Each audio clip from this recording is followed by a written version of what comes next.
இன்னைக்கு சில பேர் சும்மா சின்ன சின்ன காரியங்களுக்கு கோபம், உடனே ஒரு மனஸ்தாபம். நான் வரும்பொழுது அவங்க சேர்லேருந்து எந்திரிக்கலை, ஆனாலும் அவங்க மேலே கோபம்.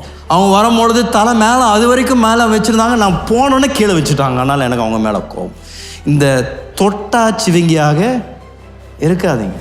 தொட்ட உடனே பொட்டுன்னு வெடிச்சிருது, இல்லைன்னா ஏதாவது ஒன்று அவங்க மேலே நடந்துடுது. அந்த எப்பொழுதும் நான் சொல்லக்கூடியது, தேவன் நம்ம இடத்துல என்ன எதிர்பார்க்குறாருன்னா, எருமை தோலும் பஞ்சுள்ள இருதயம்.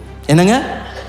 எருமை தோலும் பஞ்சுள்ள இருதயம். ஆனால் அநேகருக்கு என்ன இருக்குன்னா, பஞ்சு தோல் எருமை இருதயம். பக்கத்தில் பார்த்து சொல்லுங்க, உங்களுக்கு பஞ்சுள்ள இருதயம் இருக்கின்றதா இல்லை பஞ்சுள்ள தோல் இருக்குதா? ஆனால் நமக்கு எல்லாருக்கும் என்ன இருக்கணுங்க?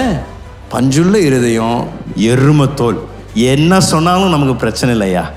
நான் கிறிஸ்துவோடு கூட சிலுவையில் அறையப்படி, இனி நான் அல்ல கிறிஸ்துவே எனக்கு. அப்படின்னா நீங்கள் என்ன பண்ணாலும் பண்ணனாலும் அது என்னை பாதிக்கலைங்க. நான் செத்தவன். என்னுடைய பழைய சுவாபங்களுக்கு நான் செத்துட்டேன், என்னுடைய பழைய முரட்டாட்டத்துக்கு நான் செத்துட்டேன்.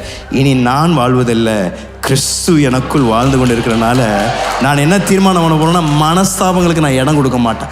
அவங்க என் மேலே கோவிச்சிருந்தாலும் நான் போய் அவங்கள பார்த்து அவங்களுக்கு ஐஸ் போட்டு ஒரு காஃபி கொடுத்து அவங்களுக்கு நல்ல தீ கொளுத்தி தலையில் வைக்கிற மாதிரி அவங்களுக்கு தோசை வடை எல்லாம் வாங்கி கொடுத்து, அது வேணுகிட்டே இல்லைங்க, நல்ல இருதயத்தோடு கூட அவங்கள உண்மையாக நேசிக்கிறனால, ஆண்டவரே எனக்கு மீண்டும் அவங்களோடு கூட. ஏன்னா சில பேர் வேணுகிட்டே பண்ணுவாங்க, அவனை பாரு நான் போய் காமிக்கிறேன் பாரு, அவன் என் மேலே கோபமாக இருக்கான், அவனுக்கு வேணுகிட்டே போய் செய்யணும், அப்போ தான் அவனுக்கு இன்னும் எரியும் கொழுந்தெரியும் அப்படின்னு செய்தீங்கன்னா ஆண்டவர் கட்டாயம் உங்களை கனப்படுத்த மாட்டார்.